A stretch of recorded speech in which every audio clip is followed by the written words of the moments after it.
चूषार्ककराभिमर्श विकसत्पादोज युग्मद्युतिं बिभ्राणौ भजतां नृणां भवभयप्रध्वंससन्धायिनौ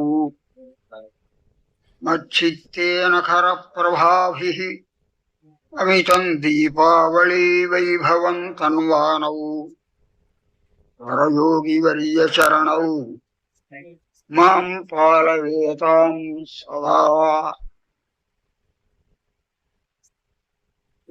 భాగవతోత్సవాల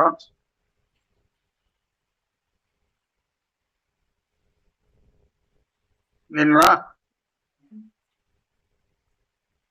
స్నాన సంధ్యాది అనుష్ఠానములన్నింటినీ తీర్చుకున్న తర్వాత మనవాళ్ళ మహామునులు నిజం ప్రభుం అని తమ ఇంటిలో తమకు ఆరాధనలో ఉన్నటువంటి రంగనాథ స్వామికి తిరువారాధనం సమర్పించుకున్నారు అనే అంశాన్ని చెప్పుకున్నాం. అది కూడా ఆ స్వామికి రంగనాథ స్వామికి ఆరాధన చేయటం కూడా తమకు ప్రధానోద్దేశ్యమైన ఇతిరాజుల యొక్క భగవద్ రామానుజుల యొక్క అభీష్టమైనందువల్ల వారికి వీరు ఆరాధన చేస్తున్నారు మనవాళ్ళ మహాములు అని చెప్పుకున్నాం. తమకు అభీష్టం వీరే, భగవద్ రామానుజులే. వీరు ఆరాధన చేస్తున్నటువంటి రంగనాథ స్వామి ఆ రామానుజుల వారికి ప్రధానోద్దేశ్యమై ఆరాధ్యమైనటువంటి వారు కాబట్టి ఆ మూర్తినే తమ ఆరాధనలో కూడా తయారు చేసుకుని ఉంచుకొని దానికి నిత్యము ఆరాధన చేస్తున్నారు.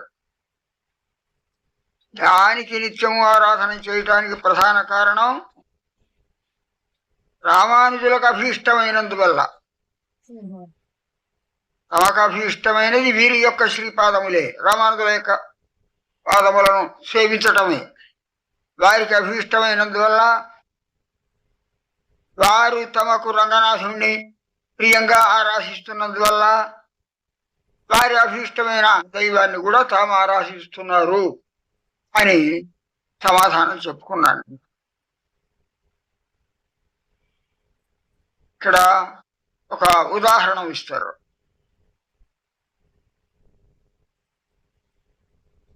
కొందరు భగవన్నిష్ఠులు, కొందరు ఆచార్యనిష్ఠులు అని చెప్పుకున్నాం. భగవంతునికే ఆరాధన చేస్తూ ఆయననే తమకు సేవనీయంగా సేవింపదగిన వ్యక్తిగా భావించి ఆరాధన చేసేటువంటి వారు ఉంటారు అని, 4 రకాలుగా ఉంటారు అని. ఆ భక్తులలో కూడా కొందరు అర్ధాపేక్షతో, కొందరు ఇతరేదో కైవల్యమనే మోక్షాన్ని అపేక్షించడంతో, మరికొందరు సాక్షాన్మోక్షమును అపేక్షించడంతో భగవంతుని సేవించేవారు ఉంటారు అని చెప్పుకున్నాం. అందులో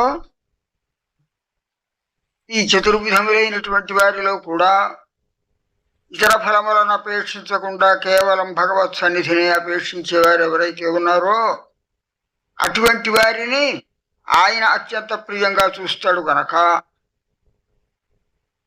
వారెవరు అనంటే అటువంటి వారిలో లెక్కకు వచ్చేటువంటి వారు మనకు భగవద్ రామానుజులు కనుక ఆ భగవద్ రామానుజుల యొక్క శిష్యులైనటువంటి వీరు భగవంతునికి అత్యంత ప్రియమైనటువంటి రామానుజుల యొక్క సేవను చేస్తున్నటువంటి వీరు రామానుజులకు అపేక్షితమైనటువంటి రంగనాథుని యొక్క సేవను కూడా చేస్తున్నారు. వారికి అభీష్టం గనక పంచ సంస్కారాలలో చివరిది ఏమిటి? యాగం అనేది. యావఃపుండ్రస్తథానామ మంత్రో యాగశ్చ పంచమః అని. ఆ యాగం అంటే ఆచార్యులు వీరిని ఆరాధించుకోవటానికి తమ తిరువారాధనలో ఉండేటువంటి మూర్తులలో ఒక మూర్తిని తీసిస్తారు. దీన్ని నువ్వు రోజు ఆరాధించుకో ఈ మూర్తిని అని. అట్లా ఆరాధింపదగినటువంటి మూర్తి ఏదైతే ఉన్నదో దానిని ఆచార్య ప్రదత్తంగా ఆచార్యులు తమకు ఇచ్చినదిగా భావించి వారు దీనిని ఆరాధించమని ఆజ్ఞాపించారు కనుక వారి యొక్క ఆజ్ఞ ప్రకారం ఇగో ఈ రంగనాథారాధన చేస్తున్నారు అని చెప్పారు. ఇక్కడ ఒక దృష్టాంతం, ఎవరు వీరు ఇటువంటి వారు అంటే శత్రుఘ్నులు లాంటి వారు అని చెప్తున్నారు. శత్రుఘ్నుడు లక్ష్మణుడు ఇద్దరిని ఉదాహరణగా తీసుకుందాం. లక్ష్మణుడు భగవంతుణ్ణే నిరంతరము సేవిస్తూ ఉండినటువంటి వ్యక్తి. శత్రుఘ్నుడు భగవంతునికి ప్రియుడైనటువంటి భరతుణ్ణే నిత్యము సేవిస్తున్నటువంటి వ్యక్తి. అందువల్ల ఆచార్యనిష్ఠులైనటువంటి వారు శత్రుఘ్నులు లాంటి వారు, భగవన్నిష్ఠులైనటువంటి వారు భరతుడు లాంటి వారు, లక్ష్మణుడు లాంటి వారు అని చెప్పుకోవచ్చు అన్నమాట.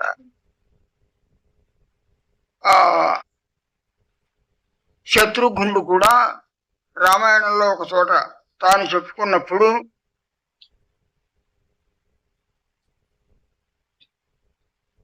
నాహం స్వపిమి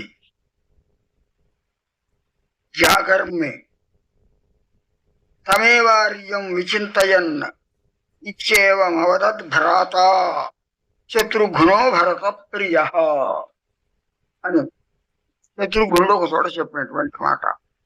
లక్ష్మణుడు ఎట్లాగైతే రాత్రింబవళ్ళు నిద్రాహారములు కూడా లేకుండా ఆయన రాత్రి శయనించి ఉంటే రాత్రి తెల్లవారులు మళ్ళీ తాను ప్రదర్శనంగా ఆశ్రమానికి చుట్టూ తిరుగుతూ కాపాడుతూ ఎట్లాగైతే నిద్ర లేకుండా 14 సంవత్సరాలు సేవ చేసినాడో అట్లాగే నేను కూడా అని చెప్తున్నాడు శత్రుఘ్నుడు ఈ శ్లోకంలో. నాహం స్వపిమి, నేను రాత్రి నిద్ర అంటూ నాకు ఉండదు. జాగర్మి, ఎప్పుడు కూడా మెలకువతోనే ఉంటాం, కొంచెం కొనికిపాట్లు అంటూ కూడా ఉండవు.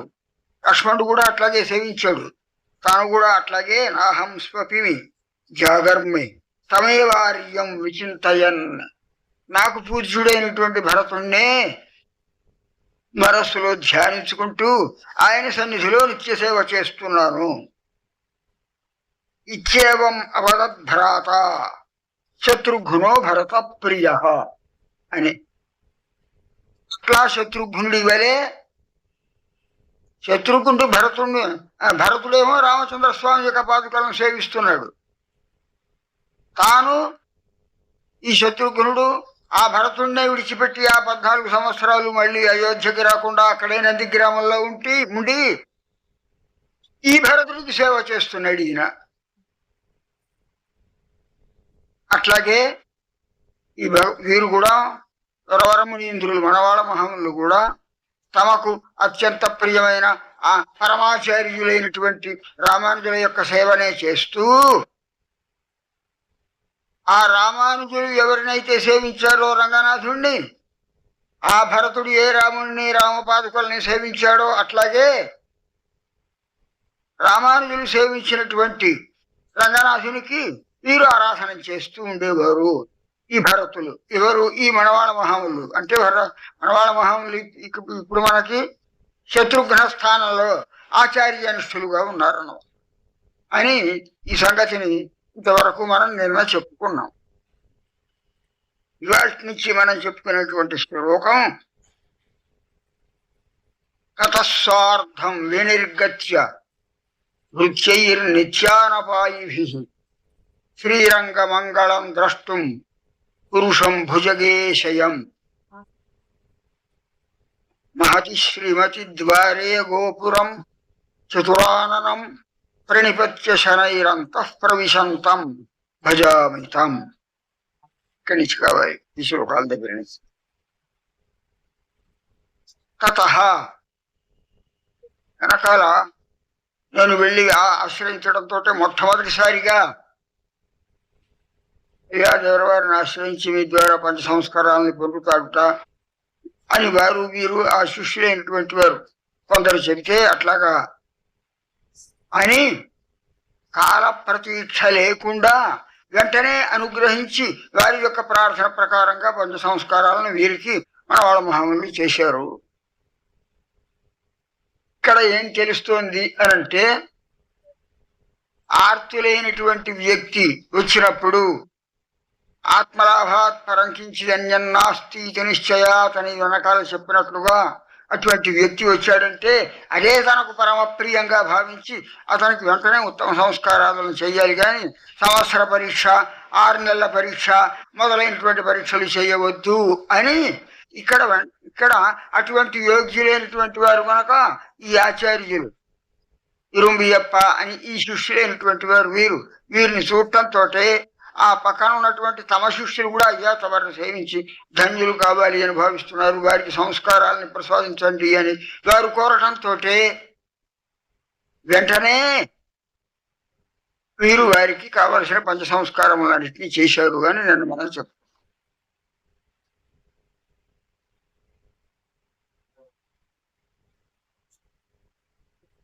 తతస్వార్థం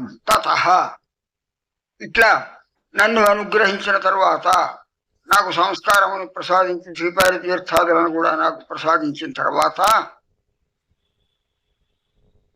బయలుదేరి శ్రీరంగనాథుని దర్శించడానికి కోసం శిష్యులతో సహా రంగనాథాలయానికి వెళుతున్నారు. సార్ధం వినిర్గత్య భృత్యైర్నిత్యానపాయిభిః శ్రీరంగమంగళం ద్రష్టుం పురుషం భుజగేశయం.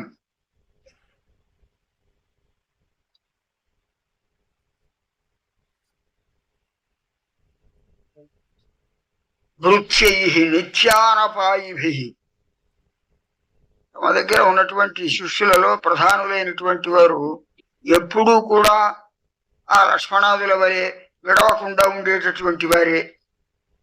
నిత్యము అపాయం అంటే విడిపోవటం. నిత్య అనపాయిభిః ఎప్పుడూ విడిపోకుండా.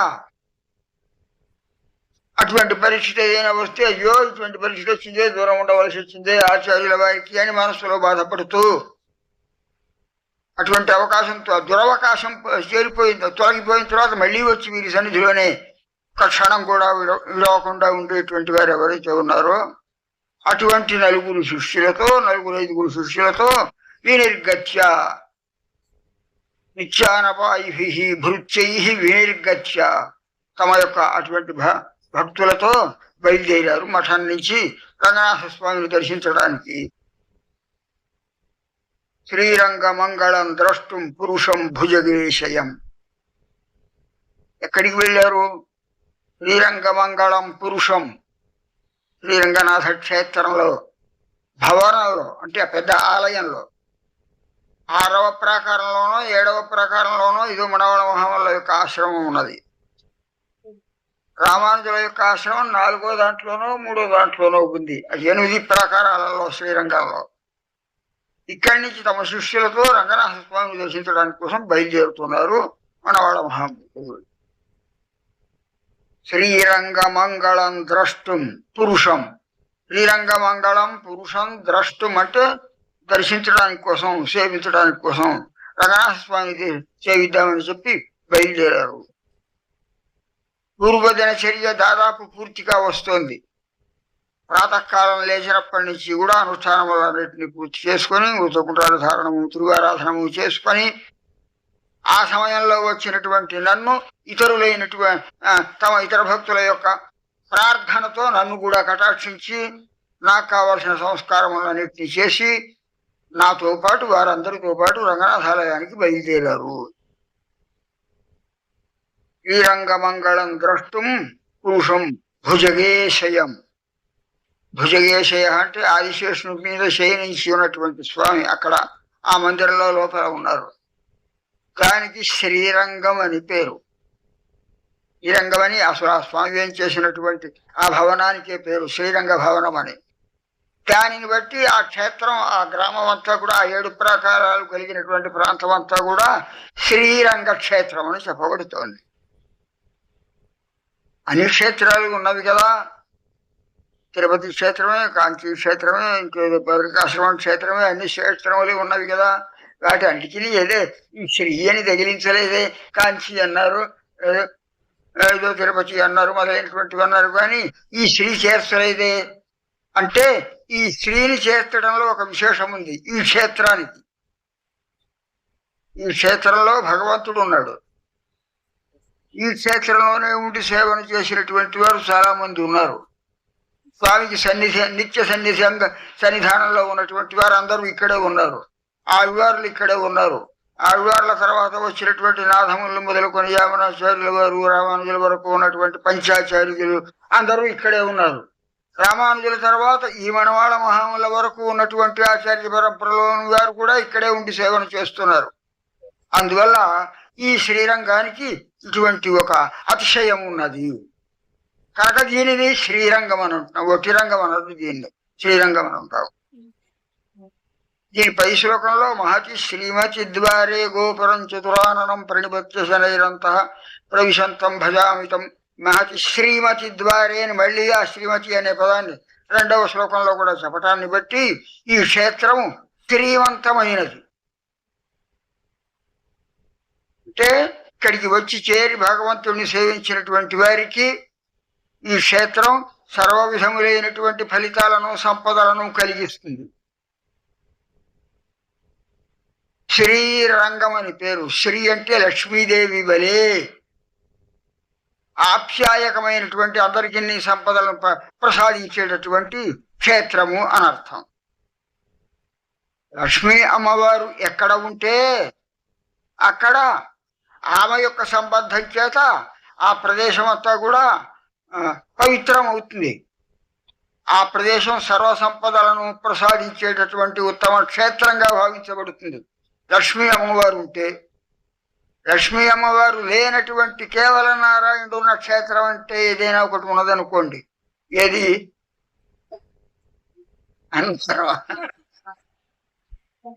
అటువంటి క్షేత్రానికి వెళ్ళి పెద్దలెవరు కూడా తీర్థ ప్రసాదాలను స్వీకరించడం లేదు, అమ్మవారు లేరు కనుక అని ఉన్నాడు. కానీ ఆయన ఆ స్వామి బ్రహ్మచారిలాగా ఏకస్వామిగానే ఉన్నాడు. కానీ అమ్మవారి యొక్క సంబంధం లేదు గనక అక్కడికి మన శ్రీ వైష్ణవాచార్యులు ఎవరు కూడా ఆ క్షేత్రానికి వెళ్ళరు.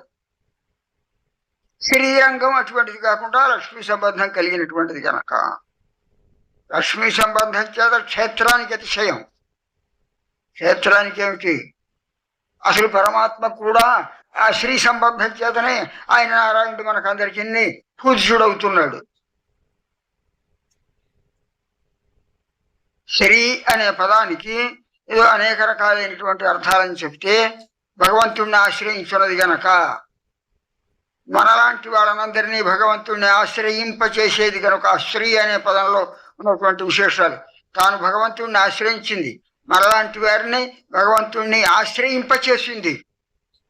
శ్రీ అనేటువంటి పదం వినుట అనే అర్థంలో కూడా ఉన్నది. శ్రు శ్రీ అని తాను భగవంతుడికి చెప్పి వినిపించింది. మనకు కూడా వినిపించింది, మీరు భగవంతుడిని ఆశ్రయించండి అయ్యా అని మనకు వినిపించింది. ఇటువంటి భక్తుల్ని అనుగ్రహించవయ్యా అని ఆయనకి 4 మాటలు ఉపదేశాలు చెప్పి వినిపించింది. ఇట్లా శ్రీ శబ్దానికి ఎన్ని అర్థాలు అయితే ఉన్నాయో దానిని బట్టి అనాధేయాతిశయం అంటారు. ఇతర పదార్థాలకు తన యొక్క లక్ష్మీ సంబంధం కలిగిన పదార్థాలకన్నిటికీ అతిశయాన్ని కలిగించేటటువంటిది శ్రీదేవి. కానీ ఆ శ్రీదేవికి ఇంకొకళ్ళ సంబంధం వల్ల అతిశయం రావటం అనే ప్రశ్న లేదు. అదే విశేషం లక్ష్మీ అమ్మవారిలో ఉండేటువంటి విశేషం. ఇతరులకు తన యొక్క సంబంధం చేత అతిశయాన్ని కలిగించేటటువంటిది శ్రీదేవి. ఆ శ్రీ లేకపోతే ఇవే ఏముంది, అబ్బాయి బట్టి దరిద్రుడు దరిద్ర నారాయణుడు అంటాం ఆయన్ని. అట్లా కాదు, ఆ శ్రీదేవి అందరి చేత తాను ఆశ్రయింపబడేటటువంటిది కనుక తనకు అతిశయాన్ని కలిగించే మరొక వ్యక్తి యొక్క సంబంధం చేత ఈమెకి అతిశయం కలిగింది అని చెప్పనవసరం లేదు. దానినే శ్రీరంగరాజస్వామిలో శ్రీగుణరత్న కోశంలో చెప్తున్నారు. స్వతశ్రీస్త్వం, అసలు శ్రీవి నీవు. నీ సంబంధం చేత ఆయన శ్రీమంతుడై అందరి చేత ఆశ్రయింపబడుతున్నాడు. నీ సంబంధం లేకపోతే ఆయన ఆశ్రయింపబడేవాడు కాడు. కనుక స్వతశ్రీస్త్వం, నీ యొక్క సంబంధం చేత ఇతరులందరూ కూడా శ్రీమంతులు, అదిగో భగవంతులు లాంటి వాళ్ళందరూ కూడా శ్రీమంతులవుతారు అని చెప్పబడినందువల్ల ఈ శ్రీరంగ క్షేత్రం కూడా అట్లా లక్ష్మీ యొక్క అవతారం చేత అక్కడ అమ్మవారు కూడా వేంచేసి ఉన్నందువల్ల ఈ ఆలయానికి వెనకాల భాగంలో లక్ష్మీ అమ్మవారి యొక్క దివ్య స్థలం ఉంది. పెద్దలైన వారందరూ కూడా మొదట శ్రీరంగనాథుడి దగ్గరికి వెళ్లకుండా ఆ శ్రీరంగ నాథ ఆలయం దాకా వచ్చిన తర్వాత వెనకాల వెళ్ళి లక్ష్మీ అమ్మవారిని సేవించి తర్వాత ప్రదర్శనంగా వచ్చి ఇదిగో ఈ రంగనాథ స్వామిని దర్శిస్తారు. ఆ కారణం చేత అందరి చేత ఆశ్రయింపబడేటటువంటి లక్ష్మీ అమ్మవారి యొక్క సంబంధము ఈ క్షేత్రమునకు సంపూర్ణంగా ఉన్నది. కొన్ని కొన్ని క్షేత్రాలలో భగవంతుని యొక్క సంబంధం మాత్రమే ఉంటుంది, కొన్ని క్షేత్రాలలో ఆచార్యుల యొక్క సంబంధమే ఉంటుంది, కొన్ని క్షేత్రాలలో అమ్మవారి యొక్క ప్రభావమే ఉంటుంది. తక్కిన అక్కడ భగవంతుని యొక్క మూర్తి తక్కువే ఉంటుంది. ఇవేవి మనకు ఉపాధేయం కావు. భగవత్ సంబంధం, లక్ష్మీ సంబంధం, ఆచార్య సంబంధము సంపూర్ణముగా కలిగినటువంటి క్షేత్రం ఏదో అక్కడనే అంటే అటువంటి ఆలయాలలోనే అమ్మవారి యొక్క ప్రతిష్ట లేకుండా కేవలం నారాయణ ప్రతిష్ట ఉన్నా, లక్ష్మీనారాయణుల యొక్క లక్ష్మి లేకుండా కేవలం అమ్మవారి యొక్క ఆలయం ప్రతిష్ఠితమైన ఈ రెండు ఉన్న ఆచార్య సన్నిధానం కనుక లేకపోయినట్లయితే అటువంటి వాటిని దివ్య స్థలములు అనరు అన్నమాట. దివ్య స్థలం అంటే దేన్నంటాం? ఈ మూడు సంపూర్ణంగా ఉన్నటువంటి క్షేత్రాన్ని. ఆ దివ్య క్షేత్రములలో ప్రధానమైనటువంటిది శ్రీరంగము అనేటువంటి అంశం. ఇగో ఇప్పుడు ఈ శ్లోకాన్ని బట్టి మనకు తెలుస్తోంది. తతస్సార్థం వినిర్గత్య భృత్యైర్నిత్యానపాయిభిః శ్రీరంగమంగళం ద్రష్టుం పురుషం భుజగేశయం. ఆదిశేషుని మీద చేసినటువంటి ఆ రంగనాథ స్వామిని దర్శించడానికి కోసం బయలుదేరి వెళుతున్నారు మన వాళ్ళ మహామరులు.